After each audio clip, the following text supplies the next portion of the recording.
નમસ્કાર મિત્રો, હું છું સ્મિત કુમાર પંડ્યા અને આપ જોઈ રહ્યા છો સ્માર્ટ એજ્યુકેશન યુટ્યુબ ચેનલ. મિત્રો, આપણી સૌથી મોટી જાહેરાત આવી ગઈ છે કચ્છ જિલ્લામાં વિદ્યા સહાયકની સ્પેશિયલ ભરતી અંગેની. આપણને ખ્યાલ છે કે સૌથી પહેલાં અટકળો ચાલતી હતી કે એક જ ફોર્મમાં બધાનું આવી જશે, પરંતુ મિત્રો એવું નથી.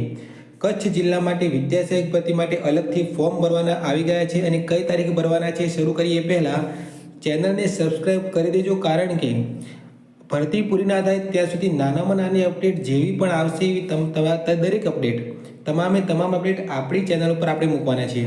તો તમારા મિત્રો સાથે શેર પણ કરી દેજો. શરૂઆત કરીએ કે ગુજરાત રાજ્ય પ્રાથમિક શિક્ષણ પસંદગી સમિતિ દ્વારા કચ્છ જિલ્લામાં વિદ્યા સહાયકની સ્પેશિયલ ભરતી ધોરણ 1 થી 5 અને ધોરણ 6 થી 8 ગુજરાતી માધ્યમ અંગેની જે જાહેરાત છે એ આવી ગઈ છે. અને આની અંદર જણાવેલું છે કે 2011થી લઈ અને 2023 સુધી જેટલા પણ ઉમેદવારો ટેટમાં પાસ છે એ તમામ ઉમેદવારો આ કચ્છ જિલ્લા માટેની સ્પેશિયલ ભરતી વિદ્યા સહાયકની જે ભરતી છે એની અંદર ફોર્મ ભરી શકશે. નવેસરથી ફોર્મ ભરવાના છે, એટલે તમારે ખાસ ધ્યાન રાખવાનું છે કઈ તારીખે ફોર્મ ભરવાના છે, કેટલી જગ્યાઓ છે, બરાબર છે.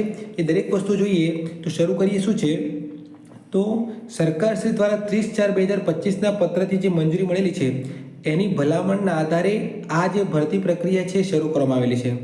અને તમે એને માટે જગ્યાઓ જોવા જાઓ તો વિદ્યા સહાયકની જાહેરાત ક્રમાંક છે 3/2025. તો નિમ્ન પ્રાથમિક એટલે કે ધોરણ 1 થી 5ની અંદર કુલ જોવા જઈએ તો 2500 જગ્યાઓ છે. આ 25 જગ્યામાં સામાન્ય એટલે કે ઓપન કેટેગરીની 1191 જગ્યાઓ, એસસીની 183 જગ્યાઓ, એસટીની 197 જગ્યાઓ, એસસી બીસીની 679 જગ્યાઓ 679 જગ્યાઓ છે એસસી બીસીની છે. અને આર્થિક રીતે નબળો વર્ગ એટલે કે ઈડબ્લ્યુએસની 250 જગ્યાઓ છે, જેની અંદર પીએચ માટેની 101 જેટલી જગ્યાઓ છે એ અનામત જગ્યાઓ છે. ગણિત વિજ્ઞાનની 6 થી 8ની વાત કરું તો 6 થી 8ની અંદર બાકીની જગ્યાઓ છે 6 થી 8ની અંદર ફળવાયેલી છે. કેટલી છે જગ્યાઓ તો કુલ 509 જગ્યાઓ છે એ ગણિત વિજ્ઞાન માટે અલાયદી જગ્યાઓ છે. એટલે કે 509 જગ્યાઓ ગણિત વિજ્ઞાનની છે 6 થી 8માં, જેની અંદર ઓપનની એટલે કે જનરલની 242 જગ્યાઓ, એસસીની 38 જગ્યાઓ, એસટીની 40 જગ્યાઓ, એસસીબીસીની 138 જગ્યાઓ અને ઈડબ્લ્યુએસની 51 જગ્યાઓ છે. મિત્રો, તમે જોઈ શકો છો કે 509 જગ્યાની સામે ઈડબ્લ્યુએસની 51 જગ્યાઓ ગણિતની છે. એનો મતલબ કે 10% લેખે જે અનામતનો રેશિયો ફિટ કરેલો છે, સેટ કરેલો છે, એ મુજબ તમને આ જગ્યાઓ આપવામાં આવેલી છે. તમે જોઈ શકો છો કે ઈડબ્લ્યુએસની ટેટ 1 વાળા માટે 1 થી 5 માટે 2500માંથી 250 જગ્યાઓ છે. આ પણ આપણને શું સૂચવે છે તો 10% અનામત ઈડબ્લ્યુએસની છે એ મુજબ સીટો આપેલી છે એવું તમે કહી શકો છો. ચાલો, ગણિત વિજ્ઞાનની અંદર 20 જગ્યાઓ પીએચ માટેની છે, અનામત જગ્યાઓ છે. ભાષાની વાત કરવા જઈએ તો કુલ 554 જગ્યાઓ છે, જેમાં ભાષાની અંદર જનરલની 263, એસસીની 41, એસટીની 44, એસસીબીસીની 151 અને ઈડબ્લ્યુએસની કુલ 55 જગ્યાઓ છે. સામાજિક વિજ્ઞાનની કુલ 537 જગ્યાઓ છે, જેમાં જનરલની 256, એસસીની 39, એસટીની 42, એસસીબીસીની 146 જગ્યાઓ છે, જેમાં 21 જગ્યાઓ છે એ પીએચ માટે અનામત જગ્યાઓ છે. હવે આપણને પ્રશ્ન થશે કે આ ફોર્મ ભરવાના ક્યારે, તો એની તારીખ છે 12/5/2025ના સવારના 12 વાગ્યાથી 21/5/25ના બપોરના 3 કલાક સુધી તમે ફોર્મ ભરી શકો છો. એનો મતલબ 12 તારીખથી 21 તારીખ સુધી તમે ફોર્મ ભરી શકશો. અલગથી ફોર્મ ભરવાના છે. એની વેબસાઇટ છે dpgujarat.in. એટલે સામાન્ય ભરતીમાં ફોર્મ ભર્યું છે એ વસ્તુ અલગ છે અને આમાં વસ્તુ અલગ છે. તમારે અલગથી ફોર્મ ભરવાના છે.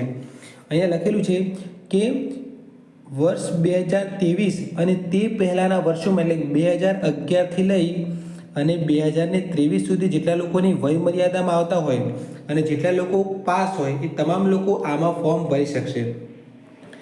ત્યાર પછી જોવા જઈએ તો શૈક્ષણિક લાયકાત અને જે પણ આપણે જે બધું વેબસાઇટ પર મૂકવામાં આવેલું જ છે. આપણને ખ્યાલ છે કે સામાન્ય ભરતીમાં જે રીતે હતું એ.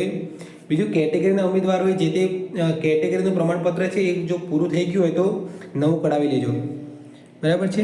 ત્યાર પછી તમે જે પણ ફોર્મ ભરો છો એ જાહેર રજાના દિવસ સિવાય છેલ્લી તારીખ છે 21/5 સુધીમાં બપોરના 17 કલાક એટલે કે બપોરના 5 વાગ્યા સુધીમાં તમારે અરજી સ્વીકાર કેન્દ્ર ઉપર અરજી આપી દેવાની છે. તમારે 12 તારીખથી લઈને 21 તારીખ સુધી ઓનલાઈન ફોર્મ પણ ભરવાનું છે. ઓનલાઈન ફોર્મ ભરાયા પછી એ ફોર્મની પ્રિન્ટ, ફીની પ્રિન્ટ અને જરૂરી જેટલા પણ આધારો વેબસાઇટ ઉપર મૂકવામાં આવેલા હશે એ તમામ જોડી અને અરજી સ્વીકાર કેન્દ્ર ઉપર આપવા જવાનું છે, જે આપણે વિદ્યાસહાયકની અંદર પણ કરેલું છે. ઓકે, ડીવી ડોક્યુમેન્ટ વેરિફિકેશન કરાવવાનું છે એમ પણ તમે કહી શકો છો.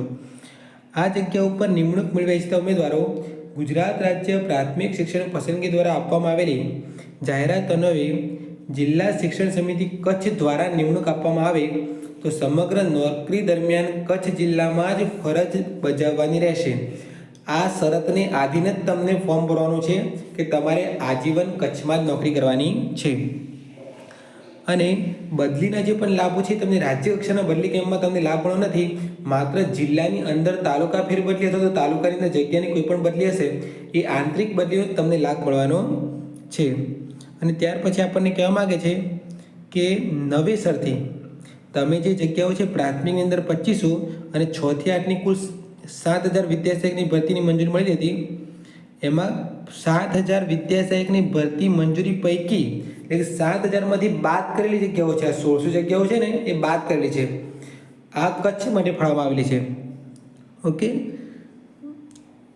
અને તમારે અલગથી કચ્છ જિલ્લા માટે ફોર્મ ભરવાનું રહેશે. તો મિત્રો આ 8/5ના રોજ સૌથી મોટા સમાચાર આવી ગયા છે અને દરેક મિત્રોને આ ભરતીમાં પણ ચાન્સ લાગી જાય એવી શુભેચ્છાઓ છે, જેના કારણે તમને પણ નોકરી મળી જાય. કારણ કે સાવ નોકરી વગરનું રહેવું એના કરતાં ભલે કચ્છ તો કચ્છ, કચ્છ નહીં દેખા તો કુછ નહીં દેખા. ઓકે, તો નમસ્કાર મિત્રો, આપણે આ સાથે આપણા વિડીયોને અંત લાવીએ છીએ. તમારા જે મિત્રો છે એને આ વિડીયો શેર કરી દેજો. માહિતી સારી લાગી હોય તો વિડીયોને સબસ્ક્રાઈબ કરવાનું ભૂલતા નહીં. ધન્યવાદ.